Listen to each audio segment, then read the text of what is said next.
কম করে ওই ব্যক্তিও আমার আল্লাহর কাছে প্রিয়।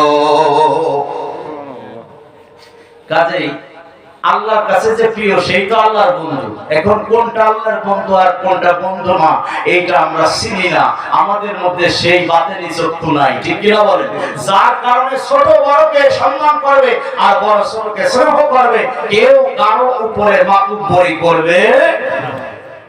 এইভাবে যদি চলেন ছোট বড়কে দুঃখ কষ্ট দিবে না, মারামারি ঝগড়া বিবাদে লিপ্ত হবে না, আবার বড় ছোটকে দুঃখ কষ্ট দিবে না, মারামারি ঝগড়া বিবাদে লিপ্ত হবে না, তাহলে আমার নবীর হাদিস হলো জান্নাত তোমার জন্য পাগল হবে যদি তোমার মধ্যে হাফিজুল লিসান, জবানের পবিত্রতা থাকে, সংরক্ষণ থাকে। তুমি যদি জবান দিয়ে কাউকে কষ্ট না দাও তাহলে জান্নাত তোমার জন্য পাগল হবে। আল্লাহু আকবার বলে।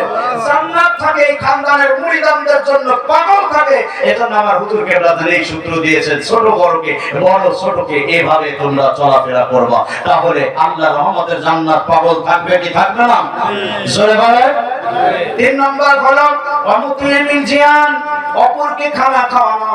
অপরকে খানা খাওয়ানোর ব্যাপারে বিশ্ব ওলির মুরিদ ছাড়া এত বেশি অধিক অপরকে খানা খাওয়ানোর লোক আল্লাহি আল্লাহর কসম করে বলি পৃথিবীর জমিনে আর কোথাও আপনারা পাবেন না। জোরে বলেন ঠিক কিনা? এই ক্ষুধার্তর মুখে যখন না খেয়ে বসে আছে, আপনাদের জন্য আমার মনে হয় না না খেয়ে বাড়ি যাওয়া লাগবে। এই শীতের রজনীতে বউকে ডাইকে কষ্ট করানো লাগবে, বুড়া মাকে কষ্ট দেওয়া লাগবে, এই বুড়ি মাকেও কষ্ট দেওয়া লাগবে না, আমার আদরের বউকেও কষ্ট দেওয়া লাগবে না। যাইয়া দরজা খোলা আছে ফুস করে লেপেট ধরে শুয়ে পড়বেন, পেট তো ভরা, ঠিক কিনা বলেন? পেট খালি তো রেখে গেলে নিজেরও কষ্ট, বাড়ি যাইও দিবেন কষ্ট, ঠিক কিনা বলেন? শান্তির জায়গায় রবিয়া বিশ্ব নির্বাচন কর, চিৎকার বলেন ঠিক কিনা?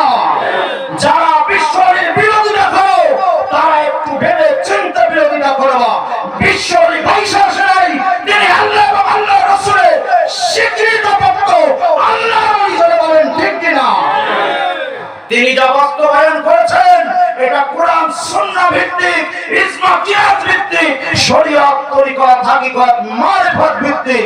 কাজেই কোন রকম বুকের পাটায় সাহস দেখাবা না বিশ্বলির বিরোধিতা করার মতো। জোরে বলেন ঠিক কিনা? যদি মেনে নিতে না পারো চুপ থাকো, বিরোধিতায় যাইও। যুদ্ধ কে করবে তাইলে? আল্লাহ। আল্লাহ যদি যুদ্ধ করে দুনিয়ার কোন শক্তি আছে বাঁচাইতে পারবে? কোন পাক পকর আছে বাঁচানো যাবে? গভীর মনোযোগ। 3 নাম্বার বললাম। 4 নাম্বার হলো মুকসিলুরিয়ান, বিবস্ত্রকে যারা বস্ত্র দিবে আল্লাহর রহমতের জান্নাত তাদের জন্য পাগল থাকবে। জাকের পার্টি আগের চেয়ে ডেভেলপ হয়েছে কি হয় নাই? জোরে বলেন। উন্নতি হয়েছে কিনা? দান দক্ষিণার ব্যাপারে আগের চেয়ে বেশি করে না কম করে?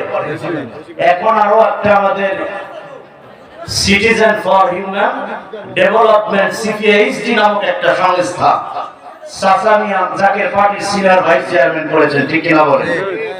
তো তার মাধ্যমে বিশাল আমরা এই যে বন্যায় যে কি ওই যে আপনার চিটাগাং, সিলেট, কুমিল্লা ভাসলো, সেখানে জাকের পার্টির মাধ্যমে যত ত্রাণ মানুষের কাছে গিয়েছে, খাদ্য সামগ্রী, পোশাক, ওষুধ, এগুলো গেছে কি যায় নাই? তো সেখানে আমরা বিবস্ত্রকে বস্ত্র দান করেছি। অনেকে শুধু খাবার নিয়ে গেছে, খাবার পৌঁছাইতেও পারে নাই খাবার নিয়ে মানুষ, আর আমরা যাদের কাপড়গুলো পানিতে ভেসে গেছে তাদেরকে আমরা কাপড়ের ব্যবস্থা করেছি। আল্লাহু আকবার বলেন।